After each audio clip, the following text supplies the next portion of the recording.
Alors donc, on voit clairement que oui, on a tout qui est bon. Voilà, on a une structure qui est symétrique. On voit clairement les impulsions. Voilà, l'impulsion, retracement, impulsion. euh, voilà, impulsion et retracement, impulsion.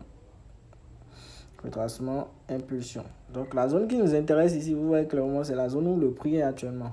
Donc ici, ce qu'il faut voir, il faut remarquer même, c'est que le prix a déjà travaillé plusieurs fois sur cette zone-là. D'accord, le prix est déjà revenu une fois, ça a déjà cassé ici, c'est revenu une fois ici, c'est revenu là. Alors ici, ce qui s'est passé, je vais enlever ceci pour que nous voyons clairement. Alors ici, on appelle ça des fausses cassures. Vous voyez, le prix il a cassé ce niveau-là et il a voulu monter. Mais après, voilà, ça a laissé une bougie d'indécision là, une bougie de rejet plutôt bien. Après, cette bougie baissière a suivi. Et c'est ça en fait, les avalements là. Donc cette bougie qui a suivi, alors c'est une bougie qui a avalé ceci. Donc je ne peux pas avoir, après la cassure, voilà, d'un support comme ça, et d'une résistance plutôt, parce que si elle casse et ça repose ici, ça va devenir un support. Donc, et ensuite, au-dessus de ça, vous voyez, j'ai cette bougie qui a clôturé. Après, une bougie qui a laissé de mèche. Voilà, une bougie de rejet ici, qui a laissé de mèche en haut et en bas. Alors là, ça crée. Après ça, on a eu cette belle bougie baissière là, qui est venue englober la bougie haussière là et tout. Et ceci s'est passé juste au-dessus de ce niveau-là. Donc, quand on voit ces bougies là comme ça, il faut savoir que la tendance de fond va continuer. Et non, c'est le retournement de tendance. Donc, voilà. Après ça, après la clôture de cette bougie, il faut penser directement que voilà, les prix vont continuer dans le sens normal. Donc, dans le sens toujours baissier. Et donc, voilà, les prix ont évolué, sont revenus ici d'abord. Donc, il faut venir chercher le TP. Après, les prix sont revenus encore ici. Ok. Rejetés encore une troisième fois. Ils sont revenus quelque part là. Ils ne sont pas allés ici. Et là, les prix sont encore sur ce niveau-là. Et c'est ce qui est en train de se passer. Donc, jusque-là, ce que je vais faire, je vais rendre mon graphique un peu plus joli parce que je n'ai plus besoin de marquer les impulsions et tout et tout. L'idée, c'est de bien marquer ça au début et de tracer. Et donc, du coup, je vais enlever tout ça. Donc, je vais enlever ceci. Les trucs que je n'ai pas besoin là, je vais enlever ça pour rendre un peu mon graphique joli. Alors, j'enlève ça. J'enlève.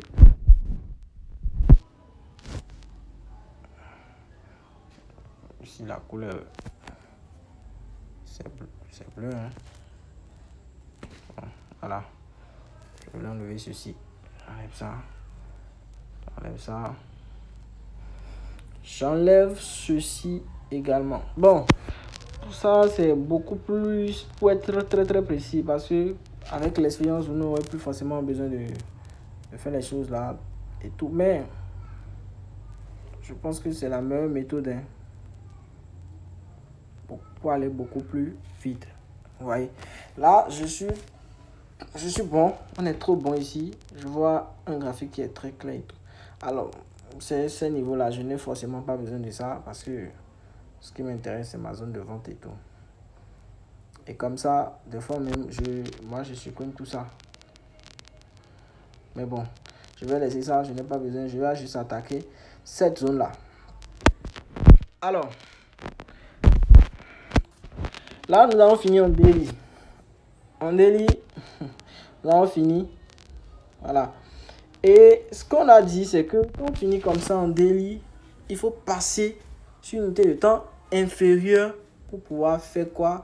Chercher notre entrée. Et là, l'entrée ici, on a dit quoi? Il faut attendre la cassure de la structure précédente. Alors, je m'explique.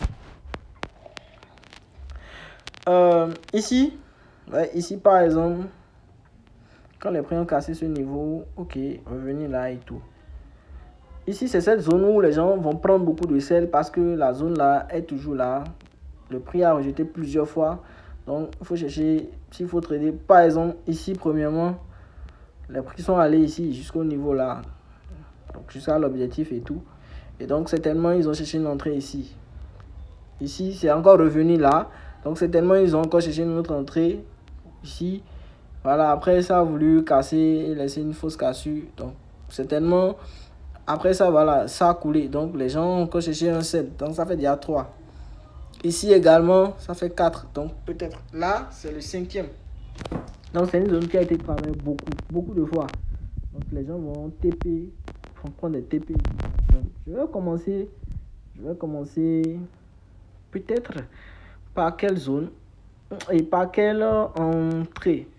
C'est-à-dire quoi, quand je dis par quelle entrée, parce que voir, vu ce que j'ai ici, voilà. Ici, il y a possibilité d'entrer. D'accord. Ici également, il y a possibilité d'entrer. Ici également et tout. Alors, ce que je vais faire, tout simplement, je ne vais pas revenir en arrière. D'accord. Je ne vais pas revenir en arrière. Je vais juste prendre ce cas qu'on a actuellement pour mieux expliquer la chose. Alors, on a dit, quand on finit en délit de faire, comment on appelle, identifier tous les tracés, il faut passer sur une unité de temps inférieure. Donc le H4 ou le H1. Et attendre la cassure de la structure précédente. La cassure de la structure précédente. Alors, la structure précédente, c'est quoi? Actuellement, on a les prix qui sont venus directement ici. Ou je vais prendre ici les prix qui sont venus là. Voilà. Les prix sont venus là et ils ne sont pas allés au TP à ce niveau parce que précédemment, bon, ils sont venus chercher ce niveau. Donc, ils ne sont pas allés au TP. Ils sont venus là et tout et ils sont en train de repartir. Donc, la structure précédente là, c'est ça. C'est ce mouvement en fait. Vous voyez, la structure précédente, c'est ce mouvement là. C'est ce mouvement là. Je ne sais pas comment on va matérialiser ça, mais ok, voilà, c'est ça la structure précédente. On est d'accord? Donc, c'est la structure précédente, ça. Donc, il faut qu'on attende la cassure de cette structure-là pour pouvoir maintenant prendre un sel. Et ici, j'ai repéré, je vais revenir en H4. Donc, je vais revenir en H4. Je vais revenir en H4. H4 ou... voilà, en H4, c'est ça. Donc, ça, c'est la structure précédente, ça. Alors, en H4, on a dit qu'il faut attendre la cassure de la structure précédente. La cassure de la structure précédente. La structure précédente ici, c'est toujours un mouvement qui est contraire en fait quoi à la tendance et à ce qu'on veut prendre comme trade. C'est-à-dire quoi? On veut prendre un sell dans la structure précédente serait un retracement en fait. Vous voyez? Donc ce sera un mouvement haussier. Je ne sais pas si on se comprend. Donc ce sera un mouvement haussier. Donc voilà la structure précédente. Alors, on a dit qu'il faut attendre la cassure de la structure précédente. Donc, qu'est-ce qu'il faut faire? J'ai déjà repéré la structure précédente ici. Ok. En H4, je ne veux pas forcément de précision là. Je vais revenir en H1 pour voir si j'aurai plus de précision. Ok. En H1, j'ai toujours la structure précédente. Alors, ce que je vais faire, je vais bien dézoomer pour vous montrer clairement ce qui se passe. Alors, ici, la structure présente, c'est ça. Donc, on va toujours repérer la théorie. On va toujours, comment dire même, identifier les sommets, les sommets et les creux. Donc, c'est la cassure, vu que la structure présente est haussière. Donc, ce sera la cassure du dernier, la cassure du dernier creux qui va nous confirmer le changement de tendance. Donc, ici, je vais faire... Alors, je vais aller beaucoup plus rapidement. J'ai ça. Après, j'ai ça. Donc, je suis en train de marquer les impulsions et retracements comme ça pour mieux identifier la structure précédente. Donc, ça. Vous voyez.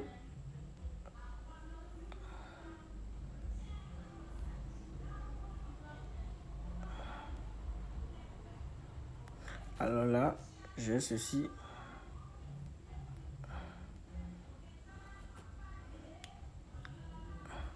Vous voyez, je suis en train d'aller beaucoup plus rapidement et tout. Bon, là, je n'ai pas forcément un tracement ici, mais juste un petit moment là et tout. Et là, je suis parti à ça.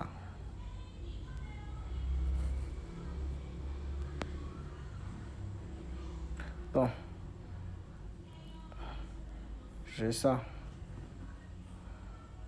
Ouais, d'accord. Les prix sont revenus là. Vous voyez, avant de repartir complètement à la hausse. Et là, c'est là où la structure précédente s'est arrêtée. Alors, ce que je vais faire, je vais enlever ceci, le rectangle en fond là, pour que vous voyez clairement la structure précédente. Donc voilà.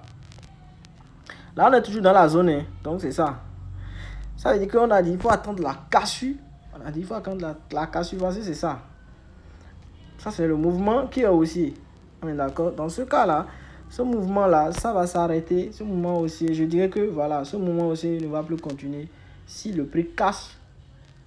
Voilà, le dernier. Vous voyez? Le dernier creux, en fait. Et le dernier creux, c'est ici. Vous voyez? Donc, le dernier creux, c'est là. Donc, ce que je vais faire, je vais prendre mon rectangle et tracer ce dernier creux là. S'il faut le tracer en genre avec une autre couleur, je vais le faire. Parce que ce serait à ce niveau là, ce serait la cassure de ce niveau là et le rejet des prix sur ce niveau là qui va me permettre de prendre mon trade. Donc je vais le mettre en jaune. Ok. Donc c'est ça. Donc ce que je vais faire, je vais le prolonger complètement vers mon niveau là. Vous voyez, je vais le prolonger complètement vers le niveau là. Voilà. Donc, vu que les prix ont déjà travaillé plusieurs fois, vous avez vu, ici par exemple, c'est ça qui va nous permettre de prendre par exemple celle-là qui a coulé où les prix sont allés. On a vu ça. Et voilà. Donc actuellement, les prix sont revenus sur le niveau, comment on dit même, dans la zone. Donc la structure précédente, on voit ça, qui est ici. Donc je l'ai tracé jusqu'à ce niveau. Donc on voit que la structure précédente a été cassée. Vous voyez, la structure précédente a été cassée. Clairement. En H1. Donc, qu'est-ce qu'il faut faire? Si la structure précédente était cassée, là, il faut passer maintenant à l'observation des bougies. Il faut passer à l'observation des bougies. Vous voyez? Ouais, comment on appelle ce mouvement-là aussi. Ce mouvement aussi. Comment on dit? Qui est créé par l'impact d'une annonce économique sur le dollar. Vous voyez, c'est pourquoi on a vu ce mouvement. Après, une fois dans la vie, vous avez vu, on a comment dire, une bougie baissière qui a valé toute la bougie précédente là. Bougie haussière précédente. Ça a valé complètement. Parce que ça s'est arrêté ici, mais là. Vous voyez, donc ça a valé complètement la bougie précédente. Et là, ça a valé, ça s'est clôturé en dessous de, comment dire, la structure précédente où on attendait la cassure. Parce que la structure a été cassée. On a vu, quand les prix sont revenus là, les prix n'ont pas continué, les prix sont revenus cassés en fait cette structure. C'est pourquoi on dit ça, on dit plutôt cassure de la structure précédente. Donc après cette cassure là, il faut maintenant passer à l'identification des bougies pour voir s'il faut prendre le trade. Donc si c'est une vraie cassure, là on peut penser à prendre le trade. Si c'est une fausse cassure, c'est-à-dire quoi, si les bougies ne nous permettent pas d'entrer, on va attendre et avoir une belle confirmation de bougie pour pouvoir sell. Mais ici je vois que j'ai une forte bougie haussière qui est créée par, comment on appelle, une annonce économique. Juste après ça, il y a cette bougie là qui est venue complètement avaler la bougie haussière là. D'accord? Et là, ce qu'il faut faire, c'est de prendre simplement le trade.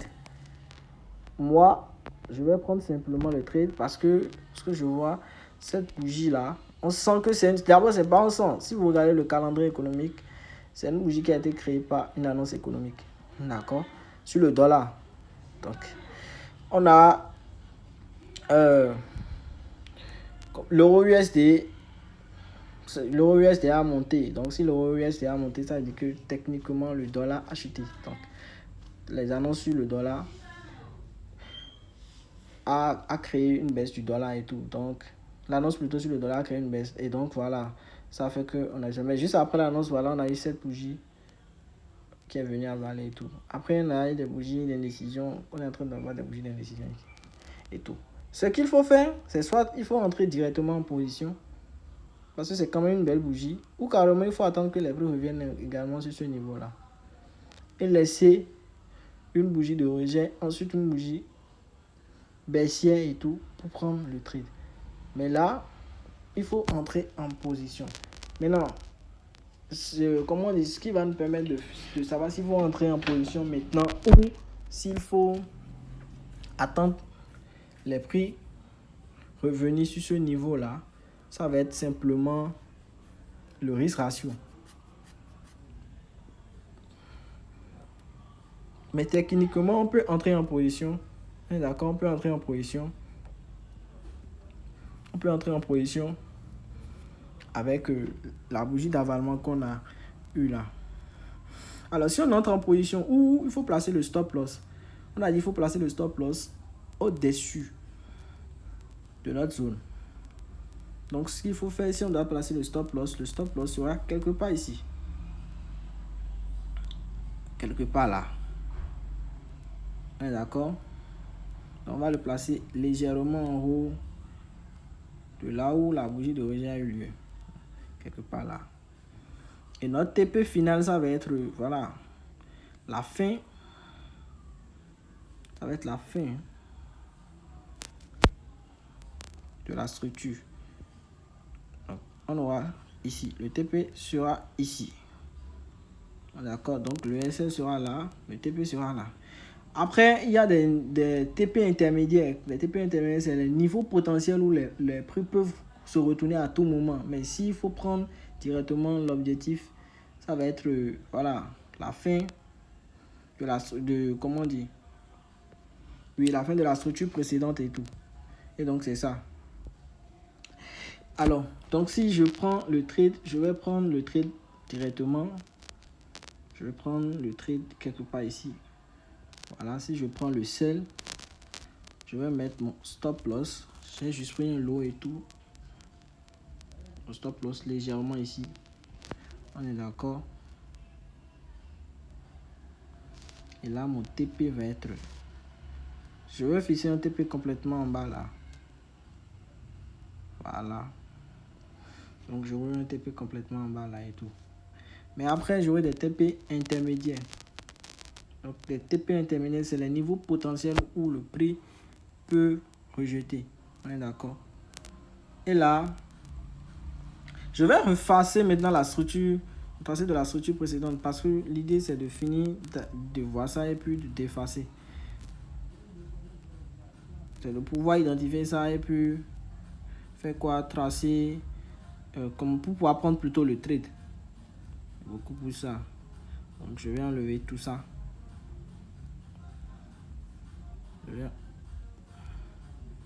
Bon, c'est ce que je voulais effacer. D'accord, je vais enlever tout ça. Parce que ça ne sert à rien de prendre un trade et de ne pas comprendre pourquoi on a pris le trade. Donc, je vais remettre la ligne en jaune là pour montrer que c'est ça. C'est ici en fait.